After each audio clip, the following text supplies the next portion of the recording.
Welcome everyone to another edition of the Pack-A-Day podcast here on the YouTube channel today.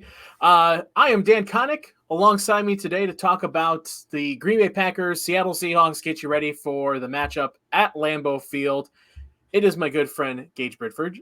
Gage, how are you doing today, buddy? Are you ready for the return that everyone has been waiting for?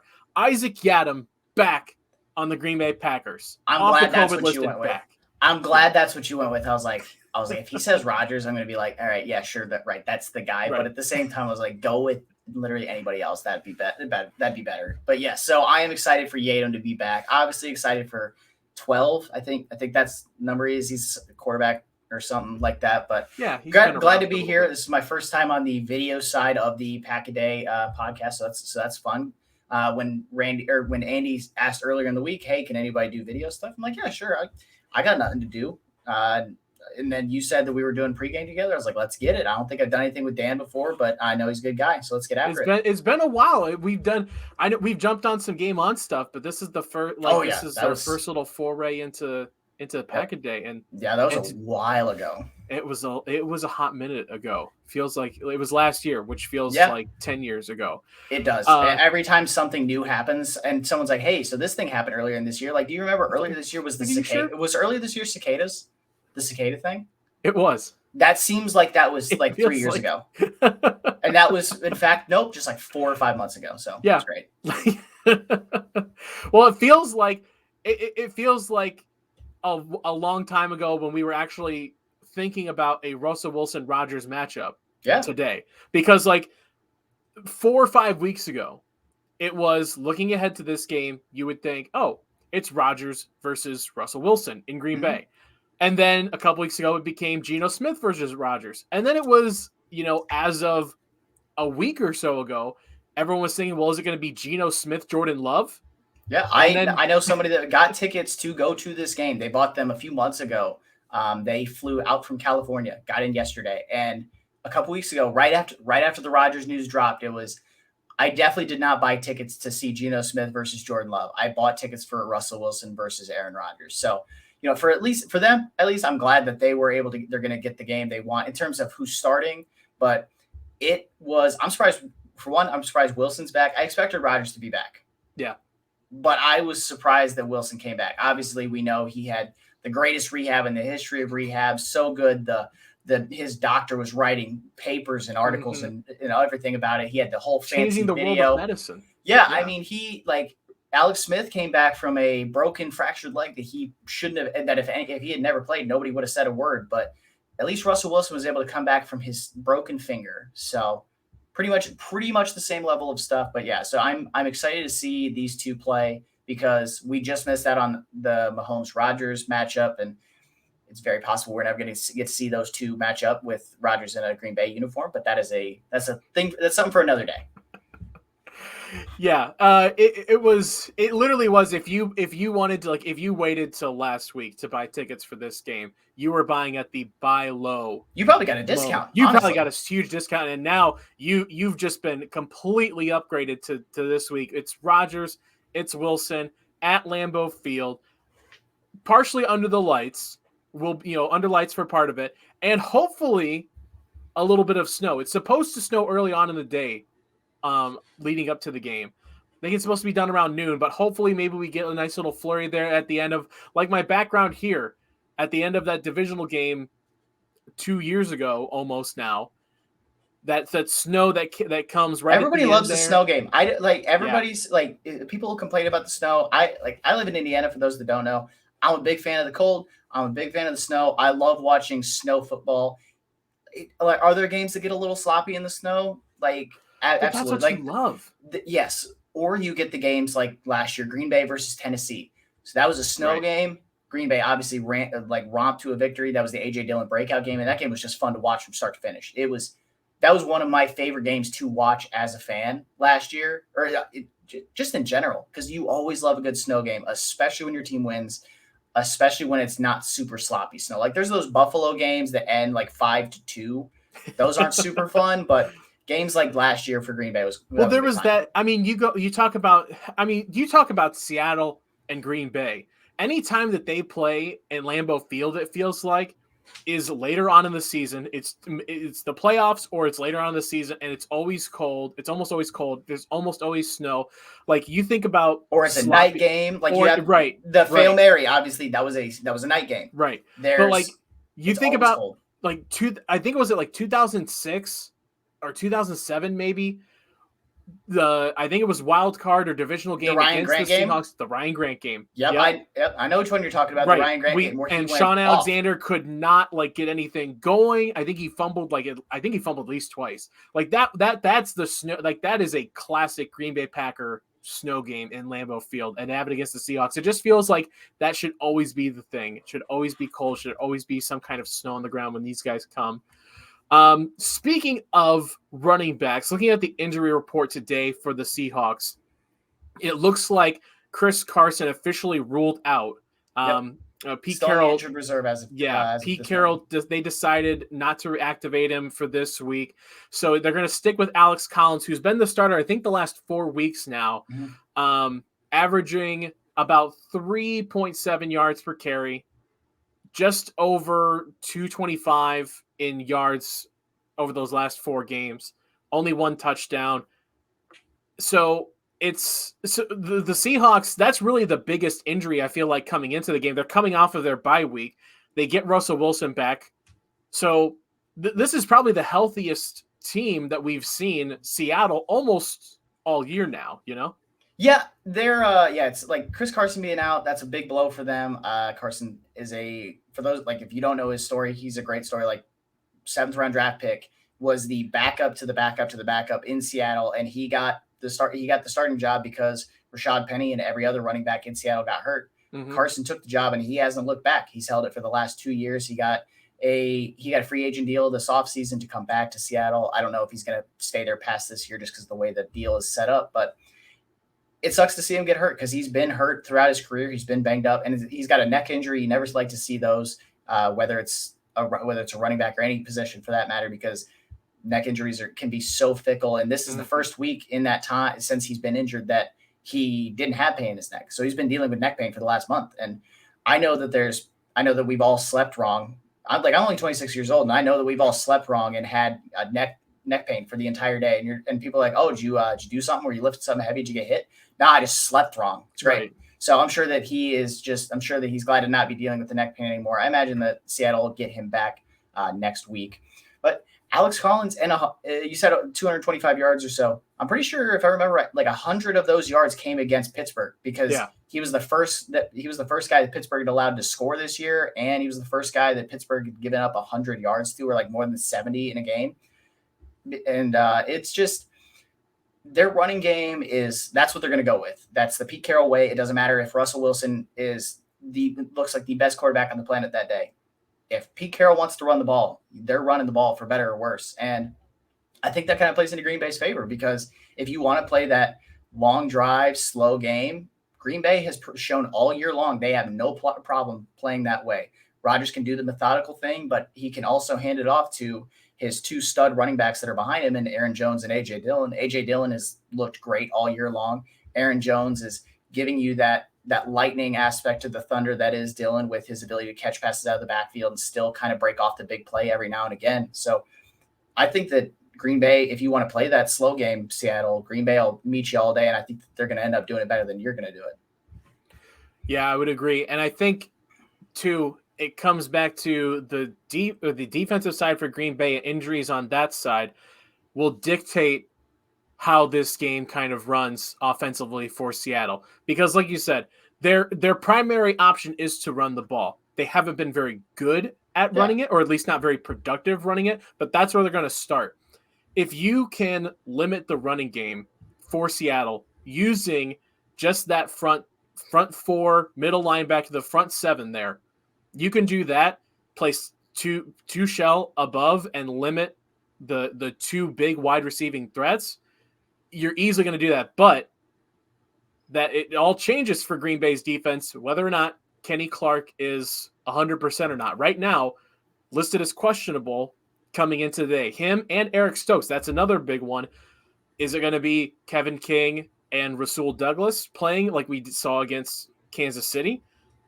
it changes the makeup of this defense, whether or not Kenny Clark comes in and plays. Because if him and Slayton and Rashawn Gary and Devondre Campbell can Dean Lowry, don't leave him out. Dean Lowry, exactly. I've been a big detractor of Dean Lowry for the last few years. Anybody that has listened to this podcast knows I'm not a big Dean Lowry guy, but I'm willing to eat crow this year. He has played damn good ball all year long. He's made me look like the fool, and I'm okay admitting that. He's looked really good. I got nothing but good things to say about the ball Lowry's been playing this year, which is why it's great that he's active for today's game. Yeah, exactly. That whole group right there, if they can limit and contain as we said, not very productive running game and force them to have to throw the ball, I think that plays a lot into Green Bay's favor.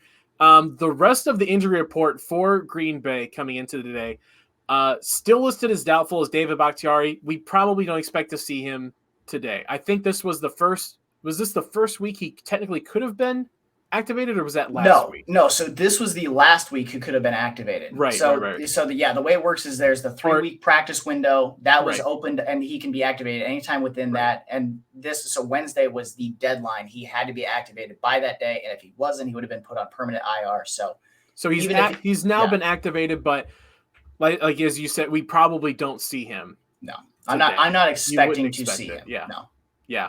Also listed on there, again, looking at the defensive side, Kingsley Keke listed as doubtful. He's been dealing with a concussion the last couple of weeks, actually. And another one on offense, Dominique Daphne. It's really turned around the last couple of weeks, where the tight end position for the Packers was one of the most deep groups that you saw talent wise, and just players that could step up and play. And now over the last several weeks, it's really trimmed down now. So now it's basically Mercedes Lewis, Josiah DeGuara are your two main contributors now if Daphne can't go. Yeah, and the main that's thing that's got to change up the dynamic of how the offense plays out. And the main thing that really kind of makes that tough is, so you have DeGuara and Daphne, they're very similar guys. They're very similar. They play a similar style. They play a similar role. And then you have Mercedes, who we all know what he does. He is the best blocking tight end in the NFL. I don't care what the grades say. I don't care what your mom says. He's the best blocker he's best blocking tight end in the NFL, and he's blocking better than some tackles out there. Then you had Tunyon, who obviously that's your receiving threat. He was having some rough goes of things in the blocking, but he was starting to really build that rhythm as a receiver. You cut Jay Sternberger, and now you're down both your receiving options. If Daphne's not able to go, now you're down that kind of combo option of Daphne. So now you got DeGuara and Mercedes, and we've already seen kind of blocking issues on field goals, which I think that's an area of the game where losing Daphne really is going to hurt. That people aren't going to think. They're going to think, oh, well, that kind of limits what you can do on offense and blocking that way. But it's tight ends are if anybody's ever played Madden, tight ends are those guys that were lining up at the end of your fake field goals. And Green Bay has already had issues blocking that right side of the line for on their field goal attempts this year. So if Daphne is out, that is going to limit the available bodies. I'm sure maybe they'll bring somebody up from the practice squad, but I think that they would have had to have done that yesterday, if I'm not mistaken. So they might not have anybody to bring up at all. And that, with the way that LaFleur likes to get multiple people on the field and likes to use guys in a variety of ways, there's only so much that can be done now with even further limited options on offense. So you bring up the field goal unit, and that's something interesting to think about too, with the other person that was listed on the injury list and is now, like Dean Lowry, a full participant expected to be on the game day roster today, is tackle Dennis Kelly. We haven't seen him. I don't think he's played. Has he played a snap on offense this year? Because I think he got offense. No, very early on. Offense, no, but I'm sure we all saw the special teams blocked field goal last week against Kansas City, where he blocked about as effectively as I would have on that play. If we're being honest here. Yeah, but so that's another one just to throw in there. And you bring up special teams again. I almost blocked that out when I was thinking about this today. I can't block it out. As a Packer fan, I have to acknowledge that these things happen. Yeah, that has to be one of the huge keys to the game. today, right? To talk more about this game. When we look at the offense versus defense kind of matchups, Green Bay should be able to pretty much do almost anything they kind of want offensively. Defensively, as we said, if you can limit that run game and stop big plays over the top, that's been pretty much the MO against all of these high-powered offenses that they've played so far this season. Special teams, again, has to be one of the big keys today. If you can just be average on special teams, that's all we're asking for. And so far, the last couple of weeks, we haven't seen that yet. It goes back to the whole idea of like Green Bay when they won the Super Bowl, the defense was really good. Obviously, they were playing really good, but it was always you don't need to be the best. You just need to not be bad. If you can do that, Rodgers can take care of the rest, and that's still the case. We're over a decade later, and that's still the case. Just don't be bad. Just be average, and we'll be fine. Right now, Green Bay's defense is playing really good ball. They've been getting better, and they're still not fully healthy. The offense is doing just enough so far. I think that the offense could open up even more, and I think that I think they're just kind of trying to experiment and see what works. And then on special teams, it's just get out of your own damn way. Like Corey Bojorquez on punts has been good, but the long snappers struggling to get good snaps and consistent snaps to Bojorquez to hold him to get the field goal down. Crosby is now, I think, overcompensating because he's had guys getting through, even if they weren't getting blocks. The defense was getting close to blocking, so he's like, okay, I got to overcorrect, and he's pulling them left. That's where he keeps missing left. He's not missed right. I don't know if he's missed right this year. If he has, it's only been like once. He's pulling them left frequently. Because why? Because he sees 4 dudes coming through with ease on the other side, and he's like, okay, I got to pull the ball away from those guys. Just all you got to do, like you said, just be average. You don't even have to be average. Just don't be terrible. Don't beat yourselves. I did the math last week. You had 2 missed field goals. There's 6 points. Because I'm counting the block as a miss. You have 2 missed field goals. There's 6 points. You have the botched punt thing that gives them the ball at the 9. There's 3 points. So there's 9 points given up by the special teams. Anybody know off the top of their head how many points the Packers lost by last week? I can tell you this. It was less than 9. Okay? Yeah. Special teams didn't lose you the game, but it definitely did not help. Right. It definitely didn't help. Yeah.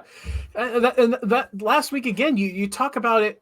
Jordan Love and that offense put the team into positions to win because you're relying on special teams to, like you said, be average, make those field goals. Just don't suck. That's all you gotta do. Just make the field goals. Even if even if they just make the field goals, not even including the punt thing, tie game. Right. That's all you got to do. All you got to do, make your field goals, and it's a tie game. And with the way that the defense was playing, the way the offense for the Chiefs was struggling, and the way like your offense was finally starting to put something together, there you go. You got a shot. Right. Just give your quarterback a shot. But if you beat yourself, you don't give him a shot. Yeah. And I think that that's not going to happen as much today. But then again, I don't know. Green Bay special teams is impossible to predict. Yeah. Well, and that's the thing too is we don't know what Aaron Rodgers is going to look like coming out of a week, 10 days not being in the facility. You don't, and not so much of a standpoint of consistency or chemistry or anything like that, but Davante Adams didn't look 100% coming off of the COVID list. It's no matter how healthy you are, COVID affects everybody very differently. So we don't know what this looks like. And then as you mentioned right before we came on, Aaron Rodgers is dealing with some sort of toe injury. Yeah, he's not coming in. He wasn't listed as limited at all. They said it's not going to be an issue for him to play, but the toe's part of the foot, and your footwork, it matters for when you're throwing the ball. Right. And so you can't just say, oh, we've thrown Aaron Rodgers is back. We'll throw him out there, 35 points, easy. Like you can't just expect that. So it may come down to relying on a couple of field goals to put you into a position to be safer to win the game. It may come down to another botched punt or just covering a punt where it gives a team like Seattle, who maybe isn't going to get as many offensive chances, better opportunities to sneak out a game that Green Bay should be able to win pretty handily if they take care of their business. So again, it's just, you can't just rely on Aaron Rodgers coming back to be the savior of this game, because we just don't know what we're gonna get yet. Yeah. You know, and you pointed out COVID affects everybody. It doesn't matter how in shape you are. I always point to, there's two main people that I point to when I hear about this and when it comes to an athlete perspective. I talk about Jason Tatum and Jaylen Brown for the Boston Celtics. Jason Tatum, as recently as I believe it was August or September, was saying that, so he had COVID, I believe it was like January or December of last year. And it was right around that time. He said he's still dealing with the effects of it. Jaylen Brown, as recently as less than a month ago, was saying he was still using an inhaler. Anybody know how old these guys are? They're both under 25. These are two prime athletes that are they're in the prime of their lives. They play a game where they run for a living. They got to do it a lot. And they're in their prime. They're not, nothing against Rodgers. They're not 37 years old. They're not on the older side. They're not, nothing against Rodgers. Again, nothing against Rodgers. He's not the most athletic guy, especially just a quarterback. You have guys like Lamar, Kyler Murray, which granted Lamar kind of breaks the game. He's had COVID twice and he's run well, but just, you said you don't know how it's going to affect him. But you have two prime examples of guys who run a lot, and they are openly admitting, still having troubles. Jaylen Brown has an inhaler with him at all times, both on the court and off the court, just because he still doesn't quite have his full breath capabilities back. So I'm hoping that I'm hoping there's no long-term effects, and we're not going to get into the whole COVID weeds thing, but we don't know for sure. Right. All we can say is hopefully nothing serious, and it's no long-term things. And he comes out today and maybe he does hang 35, and we're like, you know what? We all look pretty stupid for being concerned about him not being at 100%. Yeah, exactly. I think that's the key takeaway is I don't think anyone trying to make assumptions about his play being related to it. That's not for us to say. What we're talking about here is just, we don't know. If this was Aaron Rodgers coming back off of like a Russell Wilson coming back off a finger injury, that one we can kind of predict a little bit more. But Wilson's been in the facility. Right. That's the difference here. Like I want to, when Rodgers had his calf injury a few years ago, and he was still playing, but he was not practicing. Like every day it was DNP. Saturday, hey, yep, Rodgers still playing this week. Rodgers wasn't practicing, but he was in the facility every single day. I understand Rodgers has been in meetings for the last week and a half, and I'm sure that they're having him, they have some guy whose entire job has just been walk around with an iPad with Aaron Rodgers on it for the duration of practice. I'm sure that sort of thing has happened at least once or twice. I'm picturing a coach now taking the iPad into the locker room and the showers so that he's still getting the typical routine of seeing everybody in the routine. Yeah. Hey, Aaron, we're gonna have you go through the lunch line this morning. Just really keeping him in the routine. He's like, guys, I don't need it. Nope, you got to be in the facility. But so he's not been in the facility. At least Russ, for all of his antics and creative video thing, he's been around. If you haven't seen the mock huddles and stuff that he was doing during pregame warmups, I don't know what rock you've been under, but give me your rental agent, because I would love to live under that rock so I don't have to deal with these stupid videos. But Russ has been around. He can at least he's been there all week long. He's been on the sidelines. Obviously, Rodgers said this is only the third game that he's watched from home or on TV, and the last two were after surgeries. He hasn't been around. He may have been in meetings on the video, but anybody that's ever worked a job knows not everything gets done in the meetings. Stuff happens outside of that. There are discussions. So unless Rodgers has been, just like I said, some guy walking around just holding an iPad all day long, he's missed stuff. He's going to be a little slow. I wouldn't be surprised if Green Bay started the game slow. Granted, they started the game slow all year long. I think we talked about it on the podcast that came out this morning. Green Bay's only held the lead first once all year.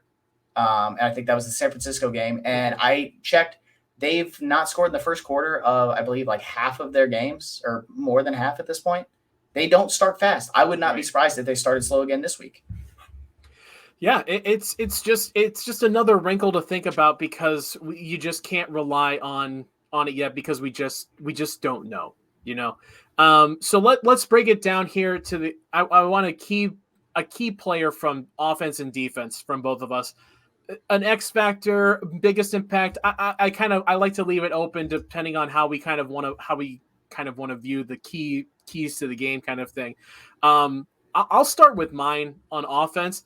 I think that it is going to be Josiah DeGuara is going to be a key to this offense working. Aaron Rodgers, we assume, even if he's at, say, like 70%, that's still better. Like he says, like an off week for him is some quarterback's best week. If he comes in if he's running at 70%, let's say, just like a real liberal estimate, he's still going to be healthy enough to play and beat this team. The full complement of wide receivers is back for the first time since week 3. You've got Jones and Dillon still back there. The offensive line still doing what they're doing. Josiah DeGuara, though, is now taking over basically as almost tight end 1 now. It's him and Mercedes Lewis. Like you said, he's the receiving tight end now of this group. He's the threat. And so they already showed that he can kind of do a little bit of everything. So him kind of being put into different roles and executing in each of those roles is going to be key today for the offense, I think. So Josiah DeGuara is mine on offense. Gage, what about you on offense? So my key to the offense, if I'm picking just one specific guy, it's really kind of two, but one specific guy, it's Royce Newman. Mm-hmm.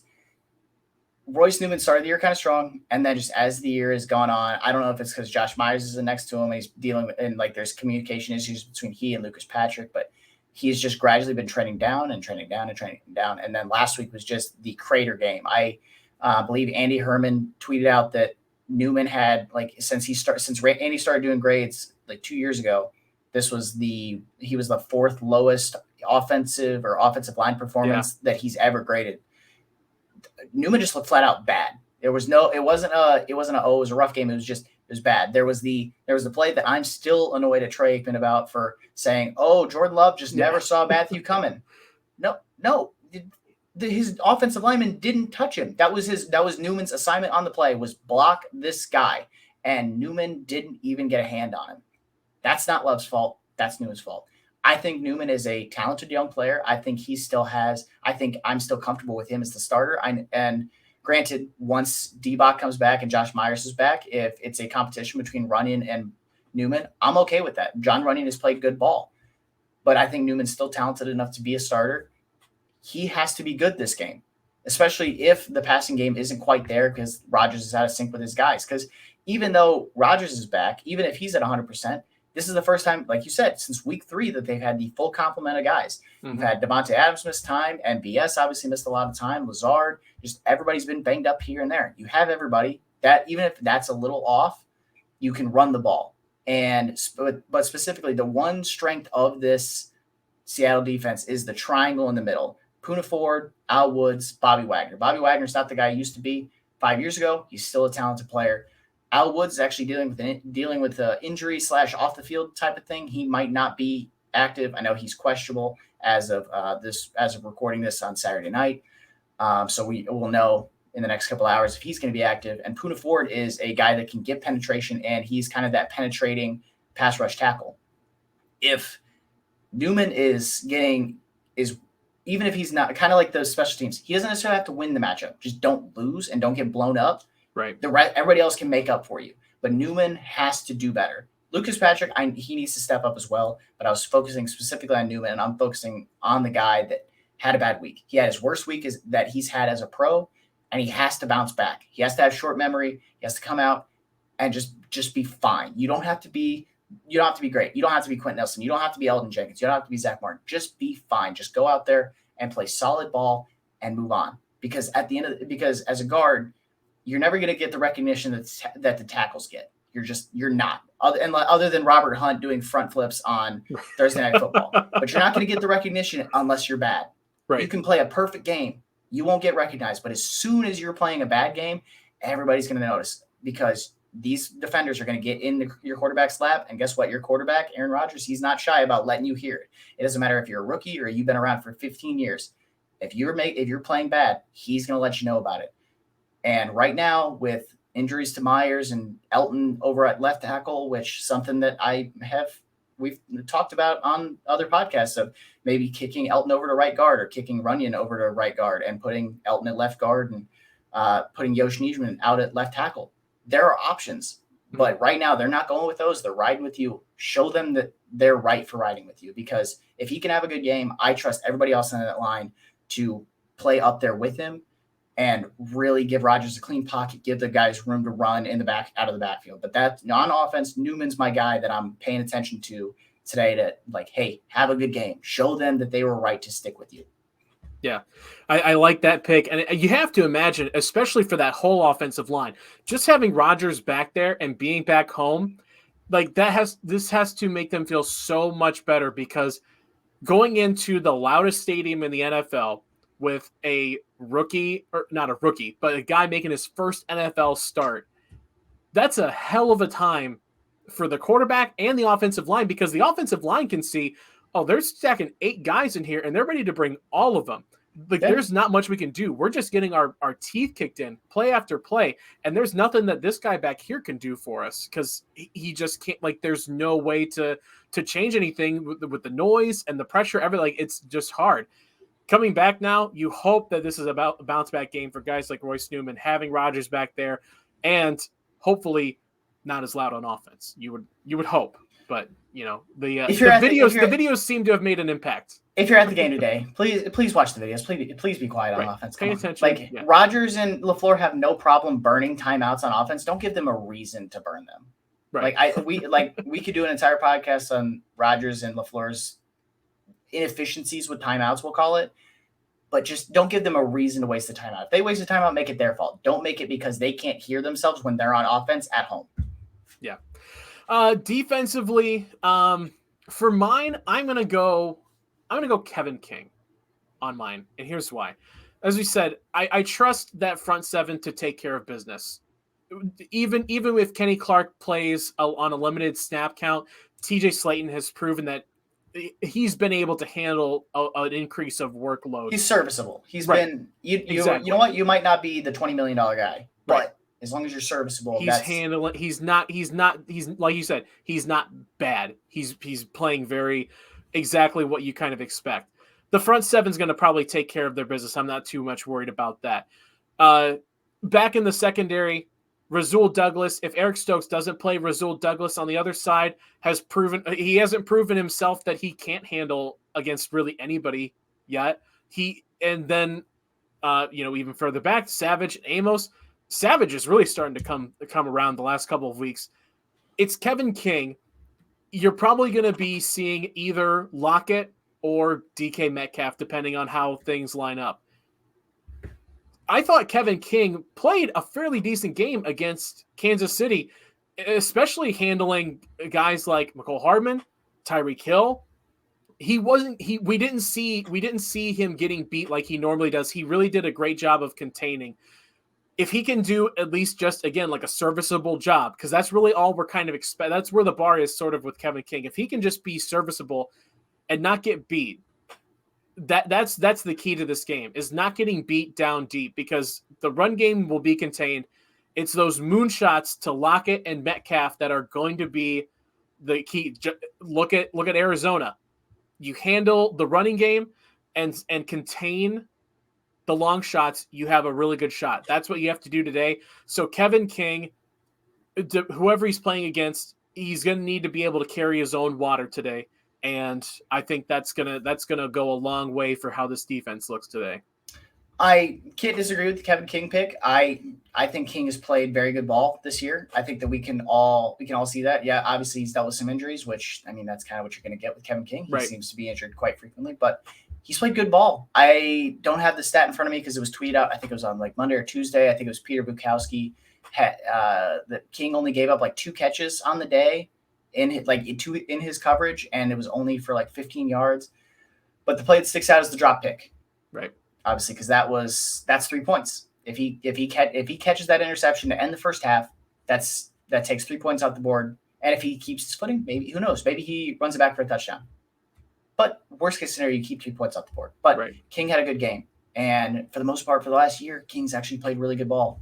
Everybody's just focused on the damn bad play in the NFC Championship game where he wasn't exactly set up for success. He made a bad play, but he wasn't set up for success either. But anyway, that's not where I'm going. I'm going Devondre Campbell, who this isn't a I doubt this guy. This isn't a he's given me reason to doubt him, because he absolutely hasn't. Campbell Soup, he's been consistent every single week. He's been a revelation. I listened to a podcast a couple days ago where I saw people say, yeah, he's been just average linebacker play, and that's been great for Green Bay. And I'm like, okay, you way to tell me you don't watch Green Bay games, because he's been, per Pro Football Focus, which is a flawed metric, number one grade of the inside linebacker. Not 2, not 3, not 4, not 5, 1. He's been top 5, and he's not 2 through 5. Right. And he's been playing good ball. And the reason I'm paying attention to him is, especially if Kenny misses completely or is in and out of the lineup, he can clean up those mistakes. Chris Barnes is another guy. He's flying around the field, had a great game against Kansas City. But Campbell can fly around and make plays, can fly downhill. And most importantly, Russell Wilson can run. Granted, Russell Wilson has been contained this year. He has 0 games over 30 yards. He has not been scrambling and running nearly as much. He has 3 different games with 10 or fewer yards. He's not running as much as he did, but just don't give him the room to run. I'm not necessarily saying spy him. I don't think that he's running enough for you to do that. Now, if you come out in the first quarter and he's running every third play, you know what? Maybe go ahead and put Campbell on him and just say, hey, just wherever he's at, go follow him, because I'm not afraid of Campbell getting outrun by Wilson like I am about Campbell getting outrun by Kyler Murray or Lamar Jackson. Right. Those guys they're different athletes. Wilson is a good athlete, but he's just not as fast as those guys. So Campbell's my guy that I'm watching, because this guy, I have so much confidence in him as an inside linebacker, and it feels so good to say that about a Green Bay inside linebacker. There's a guy in the middle, and he's not a liability. You can have confidence that he's going to make the right play. He's going to fly to the right spot. He's going to get guys in position. I love watching him pre-snap telling guys, hey, slide right or left. Hey, you need to be over here. You're on this guy. You're on this guy. Because I know that he knows what he's doing. I know that he's going to get Green Bay in the right spot. So even if Joe Barry calls in a play that Campbell doesn't 100% like, he'll know to not like that play. Hey, this is what we need to do. Slide here, adjust there. Boom. Right position. And that's the mark of a good linebacker. And the fact that Green Bay got him as a free agent right before the season started, it's like, I get that Green Bay didn't get OBJ. I get it. I don't care. You've gotten Whitney Merciless, Rasul Douglas, who's starting for you. Not just playing, starting for you. You have Devondre Campbell, who is, as I said, number 1 inside linebacker right now this year. The players that Green Bay went and got, they may not be the flashiest names, but they're making plays for you, and that's all you can ask for. And so Devondre Campbell, if he can not only help out in the run game, keep guys in the right spots, but limit Russell Wilson if he does decide to scramble, that's why he's my key on the defensive side. Yeah, that's key. Another one, like you mentioned there, Chris Barnes has to be in this too. Like, I know we both had picked one, but Chris Barnes, if you can even play just half of what you did against Kansas City, it's taking that next step. It's not being all world. It's just Chris Barnes being in the place Chris Barnes needs to be in. That was a game changer last week. If he plays like that again alongside Campbell, like those two right in the middle there, that's huge. You don't have to be great. Just be good. Just be average. Just be out there, because the scheme and everybody around you is set up to make everybody look good. As long as the scheme is working, everybody's on a string together, that's when you're going to look your best. Don't try and just fit in. Just do your job, and you're going to do well. I've noticed quickly with this Joe Barry defense. That's all that you need to do. If you do your job, you're going to make the splash plays. You're going to make the star plays, because that's how this defense is set up. That's why Chris Barnes gets that blitz where he goes unblocked, because nobody sees it coming. Why? Because the defense is schemed up well. There's no, Green Bay is getting natural pressure, which is huge, but they're also getting scheme pressure. And so if you can get both of those, that makes your defense even more difficult. But I do appreciate the Chris Barnes call. That's kind of what I was like, man, I kind of like offense. I don't want to single out just one guy here, but if I got to pick one, it's Campbell. But Barnes also matters a lot, because similar to Campbell, maybe you don't want to put Campbell on the spiral. If you do break that out, you want to put Chris Barnes there, because Campbell's just got to do a little bit more of everything else. So maybe you put Barnes there to say, like, hey, just don't let Russ run, because you can keep up with him, so we'll be good. Yeah. All right, Gage, let's break this down. Let's wrap it up here with score predictions. Again, Packers, Seahawks, 4:25 Eastern, 3:25 Central in Lambeau Field. Tony and why am I blanking on Jim Nantz? Jim Nantz, the legend. I was like, you know the other guy, right? I mean, like if you know Tony and you don't know Jim, I mean, come on, man. Tony's the rising star. He's the but Jim's the vet. How Jim's the wily vet, man. He's been around. It. But this is the special one where it's an NFC, clash. NFC matchup on CBS. That's throws you off a little bit. I'm not. So we don't often get the Jim. I like this. I think this will be the first. This is going to be one of the first games this year that I've watched Tony and Nance, because there's been a lot of times where the game that they've called just hasn't been as interesting. Like it's been a blowout early or nothing interesting happening. The Steelers game, was that on CBS? For some reason I feel like that was the CBS and they were on that call. They might have been. I'm not going to lie to you. That was the game where we didn't get to watch the first quarter of it. So I didn't pay super close attention to who was on the Green Bay call that day, because I was just so focused on being angry at whoever was in charge of it. I'm like, cool. I didn't want to watch this game today anyway. Thanks, guys. It's fine. We were mad at the Titans and the Jets for taking that terrible game to overtime. Yeah. All right. Score predictions, Gage. How do you feel this one breaking out? So, as I said to you before we got started on here, I actually did score predictions for the podcast that came out this morning. If you guys have not listened to the Pack a Day podcast this morning, featuring myself, Mike Wendlandt, and Mark Eckel, go do so. Because that just makes it look like I'm getting double the views. It's awesome. It's good stuff for me. So the betting total for this game is 50.5. Moved up to that when Rodgers was announced as in the lineup, moved up from 49.5, which it had stayed at literally the entire week. If you go and check, it had not moved from 49.5 until Rodgers was announced, and it bumped up a point. Green Bay's favored by 3.5, which again, slight move up from 3. I'm taking Green Bay to cover that line, and I'm taking the under here because Green Bay, as I said, Green Bay has no problem playing those long, slow games. They like to run the ball. They're like, fine, you just want to see who can outlast better. Green Bay is going to win that because their defense is playing better. Their offense is maybe not as explosive as DK Metcalf, who's a freak of nature at 6'3", 230 and can run 4.3, but they are explosive in ways of MBS can run a 4.32. He's just not as built as you are, but guess what? He's just as fast. And then Alan Lazard can make big plays with the high point in the ball. Devontae Adams is top 2 wide receiver, and guess what? He ain't 2. Pay the man. 24-14 is my final score prediction here. I think Green Bay handles Seattle here. The Seattle offense, I've watched a lot of their games because I cover them for one of the sites that I write for, and they can't get out of their own way. Right. They bogged down in the red zone too much. They've had some kicker issues. Jason Myers has missed, I believe, 4 or 5 kicks this year, not including extra points. Just this team can't get out of their own way, and I don't see that changing this week just because Russell Wilson's back, because they were struggling with him in the lineup. I don't think that those struggles are going to just magically go away now that he's back. Yeah, I like that score. That's kind of right about where I was too. I think they definitely cover 3.5 points at home. I would be really surprised if they don't. And I think it's a low scoring game too. I agree. I think it's going to be very methodical. It's not going to be. I'd be really surprised if there's a lot of big scoring plays, big huge chunk plays. Like both teams feel like their offenses are going to kind of have to work in just bits and chunks down the field if they're going to have anything happen. I like this game right around I feel like Green Bay right around 27, 28 points. A handful of touchdowns. Maybe a touchdown gets replaced with a couple field goals thrown in there.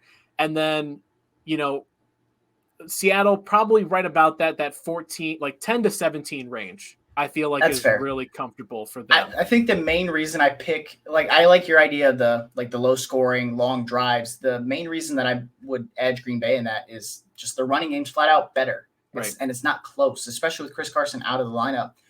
It's Green Bay's ability to run the ball is just better. They can sustain those long drives better than Seattle can. Seattle doesn't rely on the moon shots. They don't rely on the big play, but it makes their offense work a whole hell of a lot better.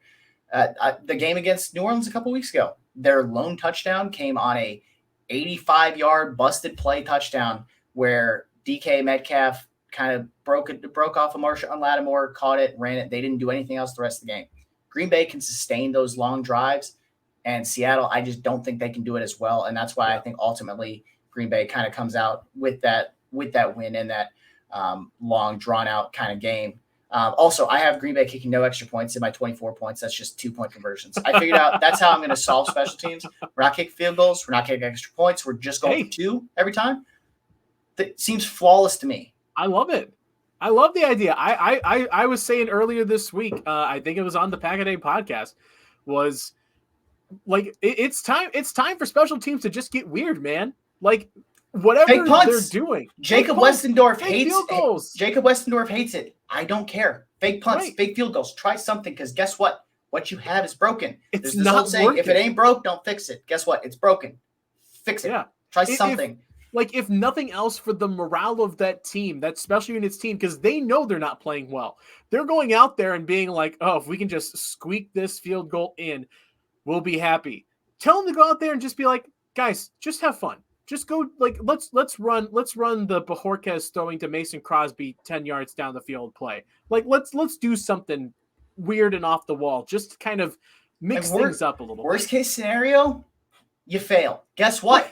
You failed a few times already. That's not new. That's not going to be a new thing. It's not going to be like you're 100%. You're getting every punt down inside the 1. You're getting every field goal to go, no matter how far it is.